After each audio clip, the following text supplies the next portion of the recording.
कि ठाकुर जी को पता चली कि श्री जी को सब सखियां सांझी बना के दिखाती हैं, तो एक दिन ठाकुर जी भी सखी बन के पहुंच गए और सखी बन के गए। और श्री जी के मन में जो चल रहा था, श्री जी ने अपने मन में विचार कर रखो कि आज अगर श्याम सुंदर मिलते तो उनसे ऐसे मिलती, उनसे वहां कुंड पे मिलती, वहां सरोवर पे मिलती, ऐसी पोशाक पहन के जाती, ये पूछती, ये बताती। ये सारी बातें श्री जी के मन में चल रही थी। तभी सब सखियों ने कही, बोले अरे श्री जी एक नई गोपी आज सांझी बनावे आई। वो गोपी नहीं ठाकुर जी थे, लेकिन हमारे लाला पे छोरी बननो बहुत बढ़िया आवे, हमारे लाला पे कछु आवे चाहे नहीं आवे, लेकिन लाली बननो बहुत जोर को आवे। महाराज तुरंत अपने केश खोल लें, नेक काजर सो लगा लें, होठ तो लाल लाल है ही है ठाकुर जी के, एक ऊपर से चुनरी ओढ़ लें, नीचे सुंदर लहंगा सो पहन लें, पामन में पाजेब। अच्छा हमारे वृंदावन बिहारी लाल को देखो, वृंदावन में बिहारी जी की पोशाक देख करके कहीं से लगता है कि पुरुषों की पोशाक है ना। वो छोरीन की पोशाक पहने, वो श्री जी की पोशाक धारण करें। हमारे लाला ऐसे ही है। हमारे ब्रज में तो कहें लाला तुमने बहुत बड़ी कृपा करी जो तुम लाला हो, कहीं तुम लाली होते तो। हे कृष्ण लला तुम होते लली तो गरे कट जाते करोड़न के। तुमने बहुत बड़ी कृपा करी जो तुम लाला बन के आए हो। कहीं लाला अगर लाली होते तो महाराज प्राण त्याग ही आते हम सब।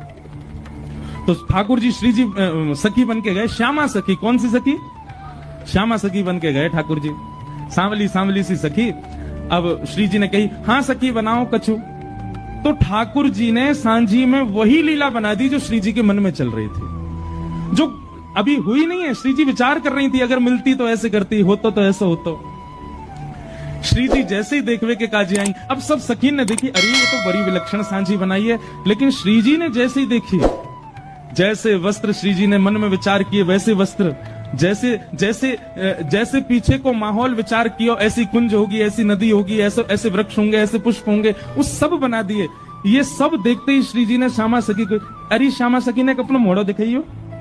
और जैसे ही ठाकुर जी को मुखमंडल देखो, नेत्रन में गाड़ करके श्री जी ने जैसे ही देखो महाराज, ठाकुर जी कितना छग में वेश बना लें, श्री जी यदि एक क्षण से ज्यादा ठाकुर जी के नेत्रन में देख लें तो ठाकुर जी सब आपो भूल जाएं अपनों।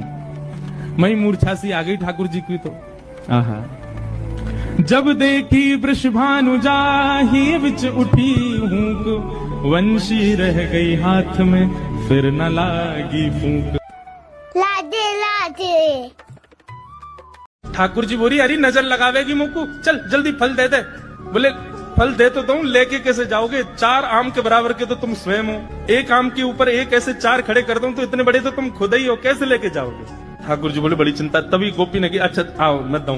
और ठाकुर जी के कछु फल तो कमरिया में बांध दिए, कछु पामन में बांध दिए, कछु हाथन में बाजू बंद बना के बांध दिए, कछु गरे में लटकाई दी। और ऐसे ठाकुर जी मटकते भये, उछलते भये, और बड़ो श्रम है रोए, उठा नहीं पा रहे पाम को, इतना भारी है कि वो पाम खिसक खिसक करके नंद भवन की ओर जा रहे हैं। उस रूप को जब उस फल बेचने वाली ने देखा, उसने अपनी फल की डलिया उठाई और फल की डलिया उठा करके जब सिर पर रखी तो आगे चलते हुए नेत्र बंद हो गए।